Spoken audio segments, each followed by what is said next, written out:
Okay. So range. So we said that the range is the easiest to understand. Anybody will understand when you tell them that minimum is 5 and maximum is 1500. But the problem was that, first of all, it is unbounded, so it's not very useful, because if you would have taken more observations, it would have been even bigger range and bigger range. So it's unbounded. And then generally the range only indicates the outliers. It doesn't say that, okay, well, there was one guy who was at 5 and one at 15,000, but everybody was at 10. Right? So it doesn't really give any indication of that. So it's only outliers information. And therefore, only the time you will use it when the variable is bounded.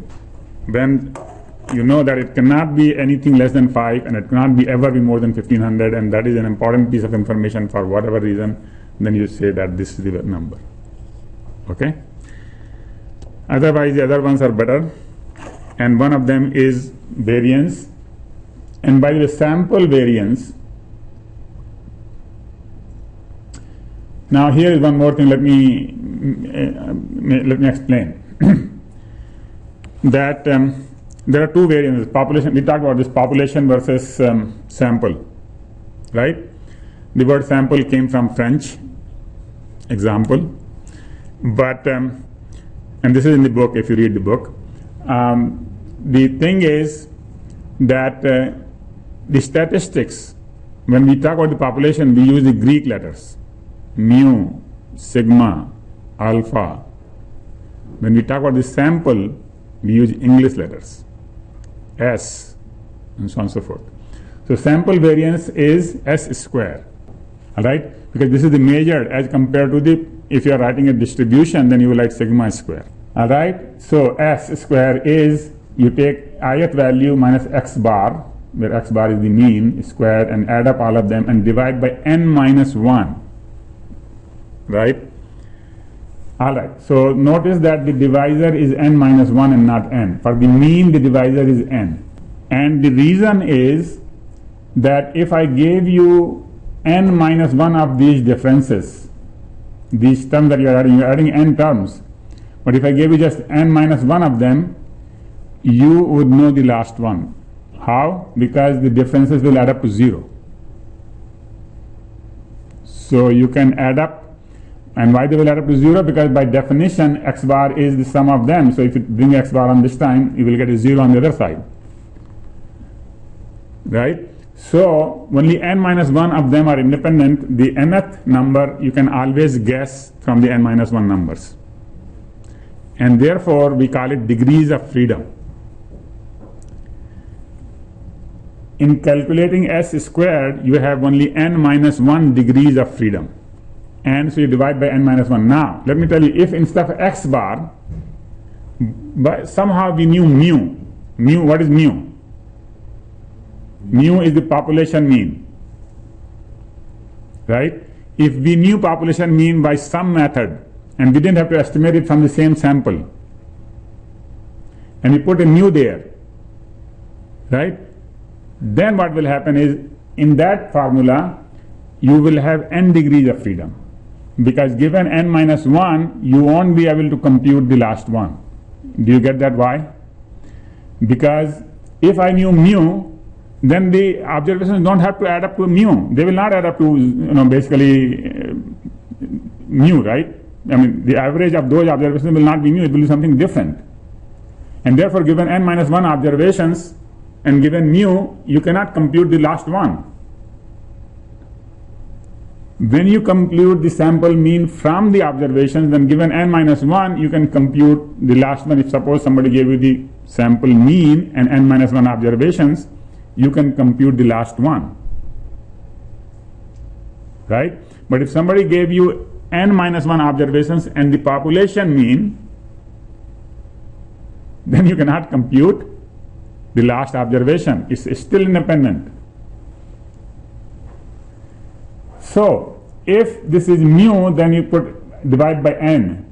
If it is x bar, you divide by n minus 1. So, another way to understand this is that in any formula, and there will be lots of different formulas coming up in the rest of this course, you see how many variables you have already estimated from the same sample. So you were given n observations, but in this formula you're using x bar, which you have already estimated from the same sample. So you lost 1 degree of freedom.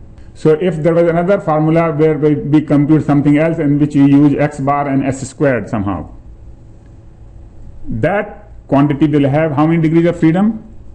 How many degrees of freedom it will have? If you have already used, if in that formula I use, let's say some quantity, let me call it kq, and in that I use on the right side x bar and s squared along with the n observations. How many degrees of freedom will that have? N minus 2. This I wanted to get the formula. Basically you have used up 2 degrees of freedom. Why you have used up 2 degrees of freedom?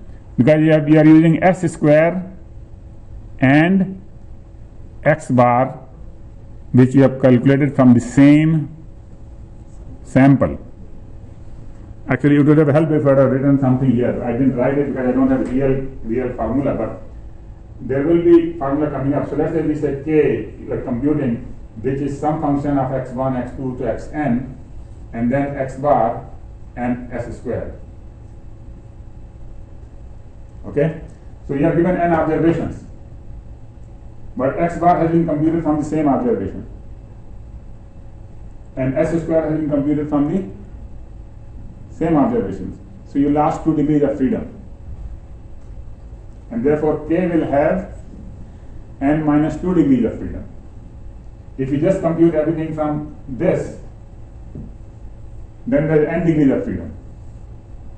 If you use something which has been estimated from the same thing, then you lost 1 degree of freedom, so you have n minus 1, and so on. The more estimates, more things you estimate from the same sample and use it, you lose degrees of freedom. Oh, this is important, because any time you estimate any quantity, you have to divide by the degrees of freedom. So here there are two formulas right here. Here you divide by n minus 1, here you divide by n. But there will be other formulas coming up. There will be lots of formulas coming up in the course. In every formula, you have to divide by the right degrees of freedom. Well, if it was equal to the population size, then, basically you sample the whole population. It's not a sample, it's the population. The sample size will never be equal to population size. Then it's not a sample anymore. Well, it extends to that degree, but once you have the whole population, then you're not estimating anything. You should get everything here. There is no probabilistic left. This is all deterministic then. Let's say, we have a class here of 8 people. Alright? And actually there are supposed to be 9, so 1 is missing. But let's say 8 people, that's the population. And everybody is here, then I don't have to estimate anything. The thing only sample starts is only when if I take a part of it, and that is why it is called example. The French of example is a sample or something like that, So sample came from there. So if it is a sample, then it is different. You have n degrees of freedom. Oh, n. Okay. But because you have n observations. You still have sample of n observations. You don't have the whole population. Okay. You still have. You are using mu because mu is known. You are not estimating it from the sample. Mu is known for some reason. So the main thing I wanted to get you from this slide is not so much variance, which you already knew, was degrees of freedom. There are several things that we have already talked about. The variance, which we'll repeat again, is that variance is not useful, is not preferable because its unit is, what is wrong with its unit? The square of the something, so that is not easy to interpret. And therefore better thing is standard deviation, and even better than that is coefficient of deviation, which has no units. Standard of deviation has the same unit as the quantity that we are talking about, and coefficient of deviation has dimensionless. Dimensionless is always better than dimensions. Alright, moving on to percentiles. Percentiles, basically, we will use quite often, and they are used quite often in the real world. So we specify, say, 5 percentile or 95 percentile rather than minimum and maximum. It's better than minimum and maximum, because minimum and maximum have no bound. More observations you take, minimum and maximum will go up, but percentiles have, at least they are more stable. They don't, they are more stable. So basically, they don't just change if you add more observations. So we express a fraction. So this can be done for any variables, even for a variable without bound or with bound. And we express as a fraction between 0 and 1, we call it a quantile. So 0.9 quantile is same as 90 percentile. So this was we explained before, like alpha quantile is same as 100 times alpha percentile. Sometimes people call it fractile, fraction between 0 and 1. And at 10% they are called deciles, and then at 25% they are called quartiles, which is the next slide. So anyway, so percentile is 5% and 95% is we will use quite a bit. 90 percentile will use quite a bit. Everything I am telling you here is a guideline, not a rule. So this I want to emphasize in every class, and you will hear it every time. There are situations when somebody needs minimum and maximum, and then you tell them whatever they need.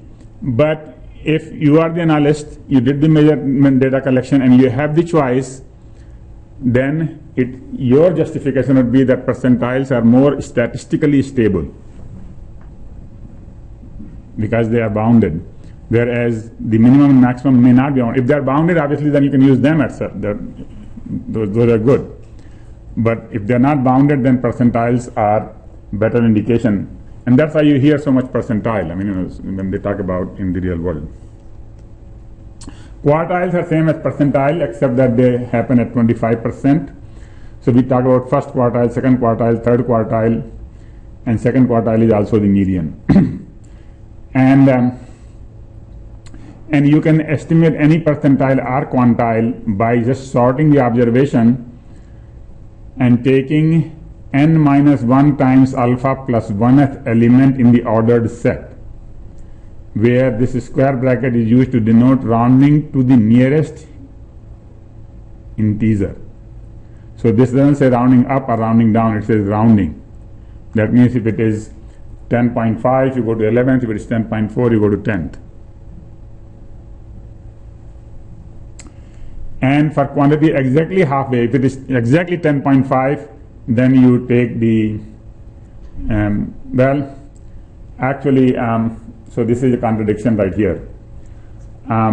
This is a contradiction because just a few slides ago we said that you take the average of the two. Now here we are saying that use the lower integer. So, you know, I mean, like, there is no strict rule. This is different authors vary on different things.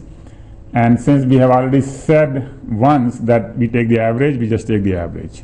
All right, everybody understand what the change is? Everybody understand what the change is? That I am not agreeing with the last sentence on this slide, which is, you know, basically is that the for quantity exactly halfway, you might want to just take the between the two rather than taking the average. And rather than taking the lower, take the average. Semi-interquartile range. So just like we have 5 to 95, there is a 25 to 75, and that is called semi-interquartile range. Basically, that is from 25% to 75%. 25% is called Q1, 75% is called Q3. You take the difference between the two, and halfway between them is semi-interquartile range.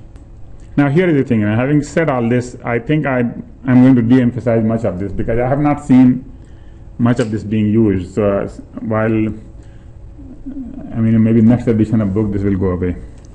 Next we have mean absolute deviation.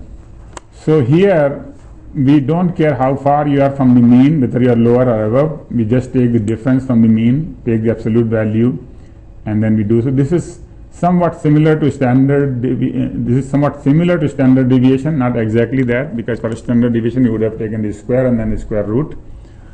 Here we are just taking the absolute value. Obviously this is for the case where there is some symmetry from the mean both sides, so the lower is equally bad compared to the higher, and so on and so forth. And so this is another one for completeness. Not that I have seen too much use of this. So comparison of various measures. So range is affected considerably by the outlier. So basically we don't like that because it is not statistically stable. Sample variation is also affected by outliers. Alright, but to the effect is less. Mean absolute deviation is next in resistance to outliers.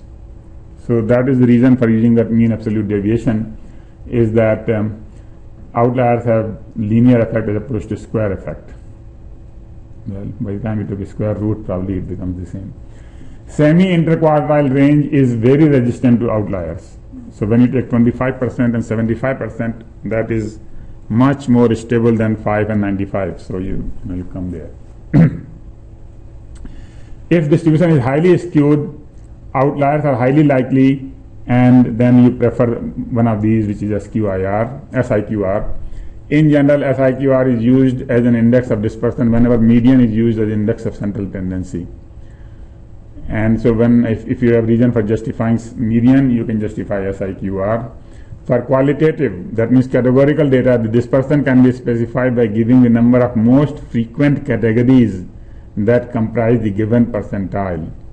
So for example, top 90%, that would be one way to specify the dispersion, that the top 90%, or 90% of the market consists of PCs and Macs. We don't care for the rest. So that's the 90 percentile. So let's take an example. So this is a set of numbers. We sort it out. Now we want to get the 10th percentile. We put 0.1 here times 31. 31 is the total number is 32. So we did n minus 1. Remember this one, n minus 1 times alpha. So we are going to do that. N minus 1 times alpha plus 1. So that comes out 3.1 plus 1 is 4.1. Round it basically, not up or down. So 4.1 rounded is 4. And therefore you take the fourth element. Here 90 percentile, you take 0.9, so that is 27.9 plus 1, 28.9. Now rounded would be 28.9, rounded would be 29. So that is that number. First quartile is 0.25, and then rounding will drop that off the fraction. So it would be 7.75 plus 1, 8.75. So you go to ninth element. This is 15.5 plus 1, so 16.5. Now here is the thing, basically it says 16th element following the rule that you take the lower one. But I think I will be consistent and say that from now on we just take the average of the 16th and the 17th. Now here it is not going to make much difference because 16th and 17th. 16th is 4. Is this the 16th? 4.5. And 17th is 16th is 3.9, 3.9, 3.9. So I don't know, it will not make a difference whether you take the average or do the same thing. But in some cases, if it was a big difference, then the question of taking lower or upper will make a difference, and I would, safe side, I would take the average. Median is, we already talked about median. Then we talk about third quartile is 75. So 31 times 0.75, and then add 1, you get 24th element. So now you know how to do that, and then you know how to do SIQR by Q3 minus Q1 divided by Q, Q3 minus Q1 divided by Q. Your point is that why are you asking for averaging in 0.5 and you're not asking for averaging in 0.4 for anything? So the thing is, if the number comes out to be 4.4, we take the fourth. If the number comes out 4.6, we take 5.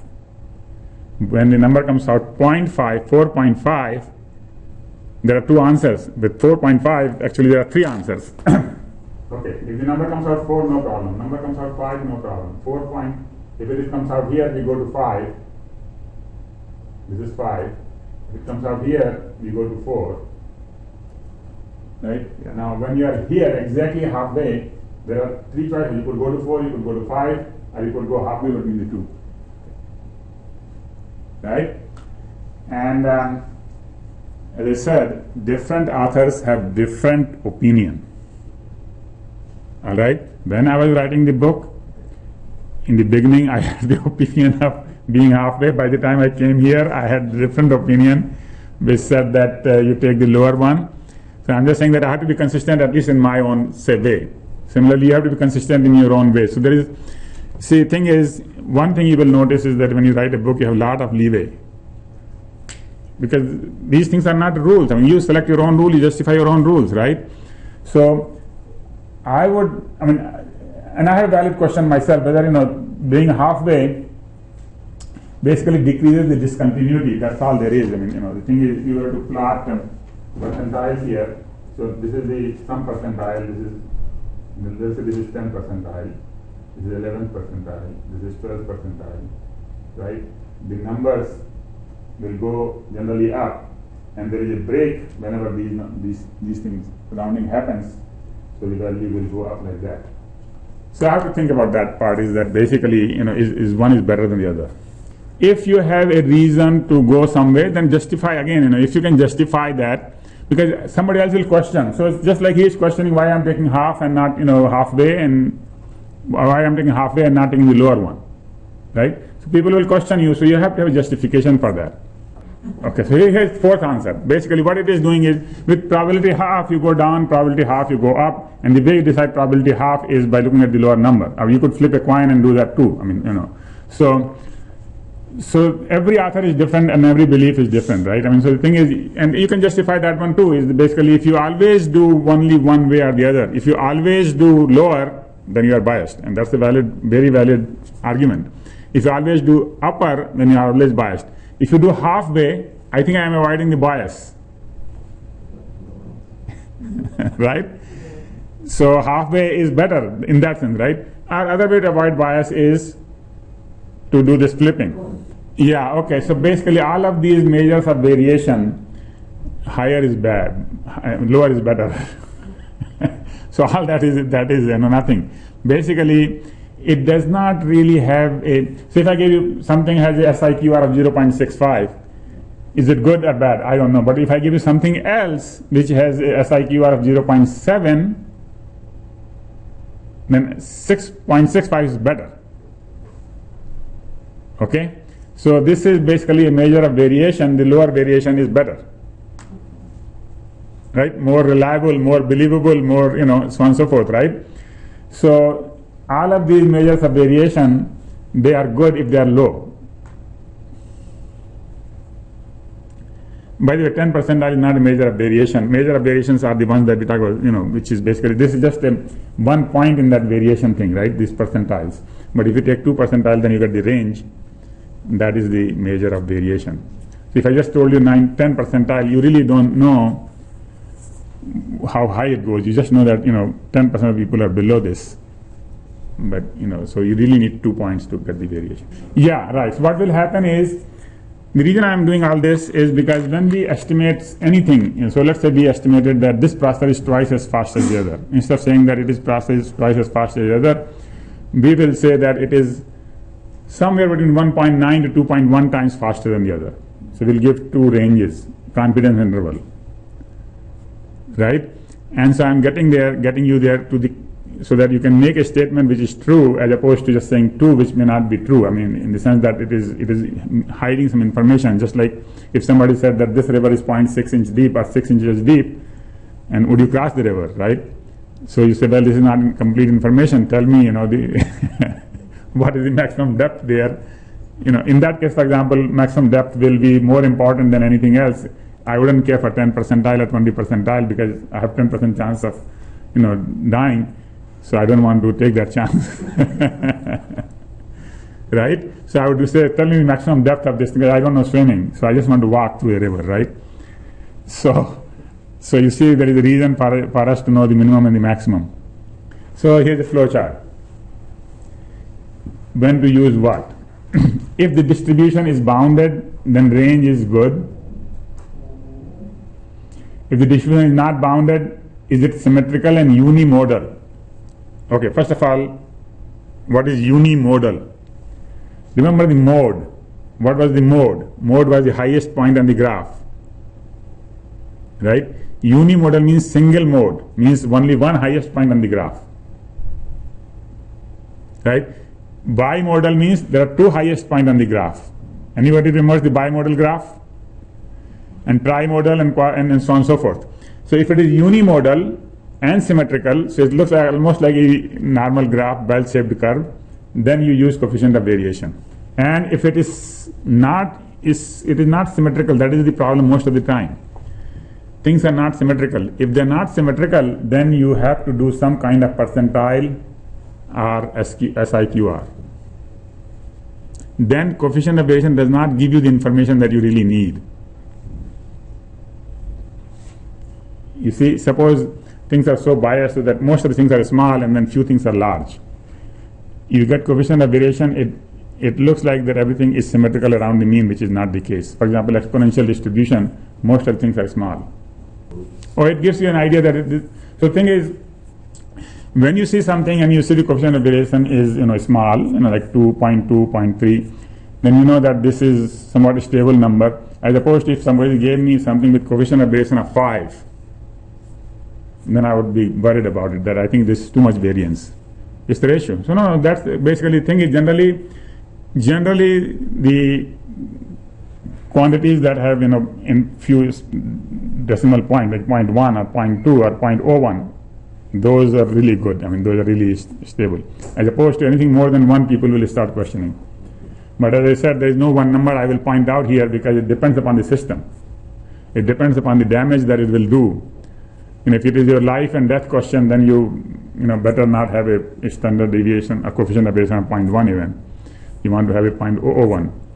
Things like that. All right. So I think this is English version of the previous flow chart. Let's just go through it. The decision rules are not hard and fast, first of all, and there are systems in which all these rules are violated. So this is an example here. For example, network.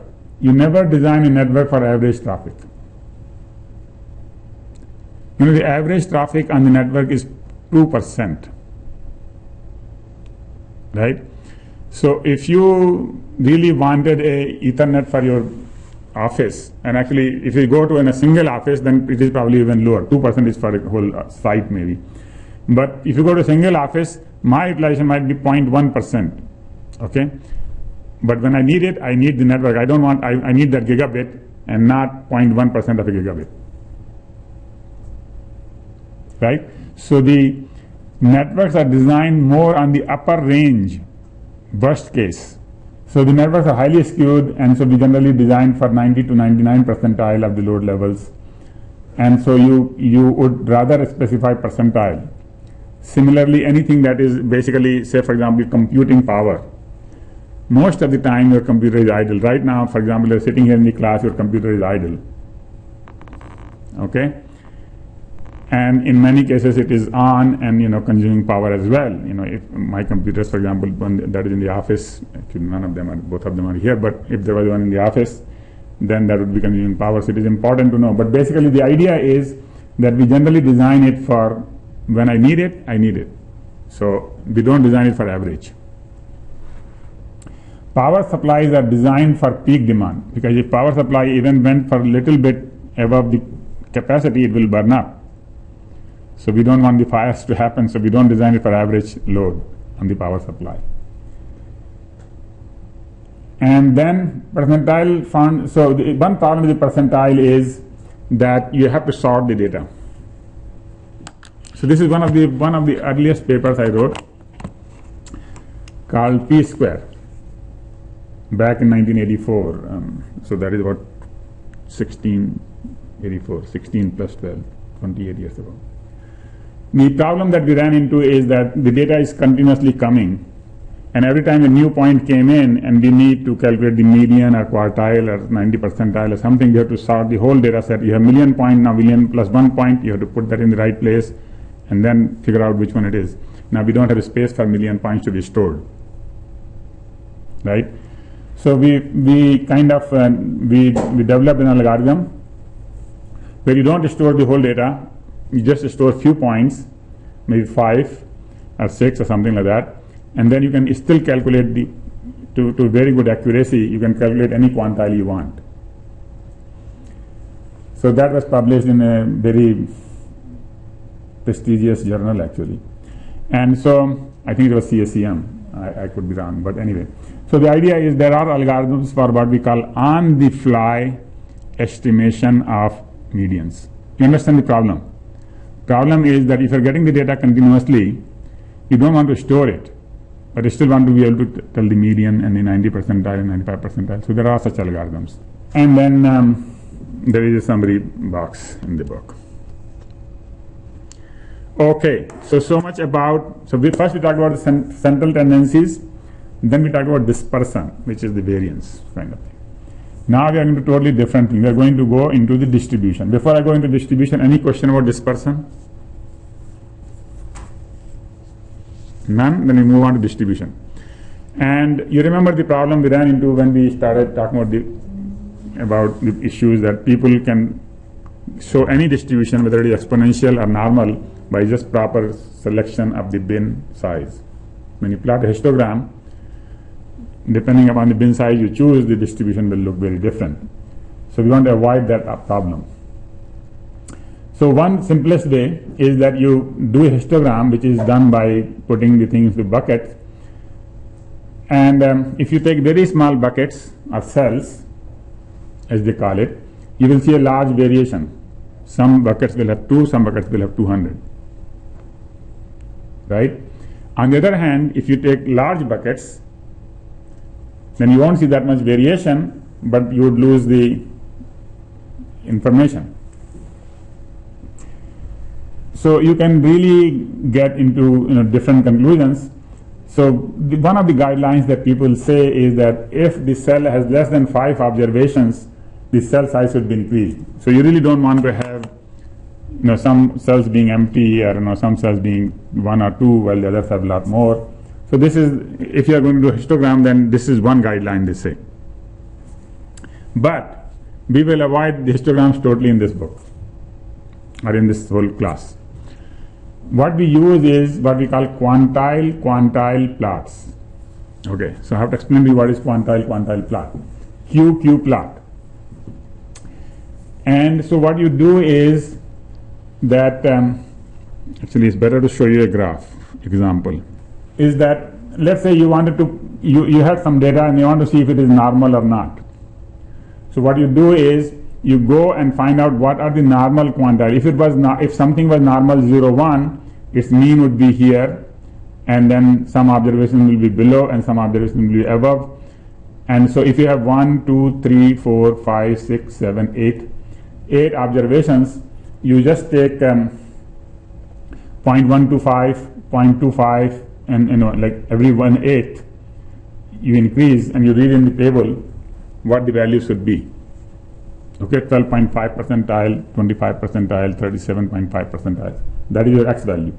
And then you take your data and sort it out, and according to your data, what is the 12.5 percentile, what is the 25 percentile, and so on and so forth. You take that and you plot this.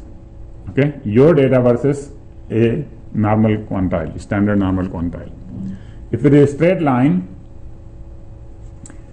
then it is a normal distribution. All right. And now the question is this a straight line? Right. Now this is the beauty is up to the beholder, right? Is that yes, for me it is a straight line. For some people will say no, this doesn't look like a straight line. So this is up to you. But at least you know how far from the straight line this is. All right. For most purposes, this is a good straight line, and this data has a good closeness to the normal distribution. Now, having given you the example, let me give you the theory back. So, the theory is that if you take the ith quantile, all that means is that qi equal to fxi. So, the value of x at which the cumulative distribution CDF becomes qi is what you are looking for. So let's say you are looking for 90 percentile, you will put 0.9 is equal to fx, and whatever x value you get, that is your 90 percentile. And so anyway, I think it's much easier to explain by this quantile-quantile plot than all that theory. But the idea is you can do this for other distributions as well. So it's not just normal. Suppose you want to see if something is exponentially distributed. Then you will take the exponential quantile on the x-axis and your quantiles on the y-axis and see if it is a straight line. Alright? Now, since you will be doing normal quantile quite often, you don't want to go to the book to look at the values. So there is a shortcut. The shortcut is that this formula gives you the normal quantiles very close to those in the book. They are very close. So this is an approximation formula. So you want the qith quantile, you just take qi raised to 0.14 minus 1 minus qi and so on and so forth. So if you want to program all this in Excel worksheet, one way is that you put that table in the Excel worksheet, whole table, which people can do, or you can just put this formula. So most of the time we just put this formula. This is much easier to just write this formula than to put that table in. And now let's just take the example. So the example is that the errors were found to be these values, minus 0.4 and blah blah blah up to here, right? There are. So we want to see if this is normal. So what we do is, first of all, we sort this out. And after sorting, we get these values, minus 0.19, minus 0.14, and I'll leave up to plus 0.19. And we write down 1 through 8 number here. If this is I, then we write down I minus 0.5 divided by n. N is 8. I is 1. So 1 minus 0.5 is 0.5 divided by 8 is 1/16. Y divide half. Okay, I mean that is basically we are what we are doing is, because there is something which we haven't measured. So something in 0 and 1. We don't know what the 0 value was. We know the first value, but we don't know what the 0 value is. Similarly, there is 8th value, but we don't know what the 9th value is. So we just basically are taking that this value represents 0.5th quantile, with, and so this is I minus 0.5 divided by n. Similarly, then basically everything else continues, because you just keep adding 1/8, 1/8, 1/8, 1/8, 1/8, and rather than saying this is 100%, we say this is 1/16 less than 100%. So we are leaving out 0.5 on the lower side and 0.5 on the higher side. So if there are 8 values, the question is, have you found the minimum and the maximum? And we say we haven't. So we leave some room for the minimum on the lower side and some room for the maximum on the upper side, and that is why 0.5 is there. No, this is a fixed number actually. Okay. 0.5 is always used regardless of n. So if even if you had 100 observation, you would put I minus 0.5 divided by 100. N is 100. N is the number of observations. So going back again. So yes, 0.5 is a fixed number. We take I minus 0.5 divided by the number of observations, and we write down this value. This is the quantile we are looking for. Then we go into the table and find out that quantile. If you go to the table, you will find these values. Or you can calculate from that approximation formula, you will get these values. This is your x value, this is your y value, and you plot that, and if it looks like a straight line, then it is a straight line. Then it's a distribution that you are expecting it to be. Interesting thing about QQ plot is that it not only gives you the distribution, it also gives you more information. For example, this one says that this is very close to normal. This one says it is close to normal except in the ends, right? Now these graphs are different. This one becomes horizontal, this one becomes vertical, this one becomes vertical and horizontal. That gives you some more information that we will discuss later on, not in this chapter but later on, that this tells you what to do with the model to make it like that. Okay, so it not only tells you what is wrong, but it also tells you where it is wrong and how to fix it. Okay, you can fix your model so that this thing will become normal. So the summary is that the sum of a large number of random variables is normally distributed. That is the central limit theorem. And then for central tendencies, we can use mean, median, mode, arithmetic mean, geometric mean, harmonic means. And for dispersion, we can use range, variance, percentiles, quartiles, etc., and we had a flow chart for both of them. And then finally, we talked about QQ plots, how to draw the distribution, right? So that brings us to the homework. And the homework is to plot a QQ plot. All the values are given, you sort them out, and are these errors normally distributed, and the data is available, so you don't have to enter the data. What I will do is I will put it on the website. You just go and download the file, and then you can just put that into an Excel worksheet or whatever you're using. You will probably be using Excel worksheet to do all this calculation anyway.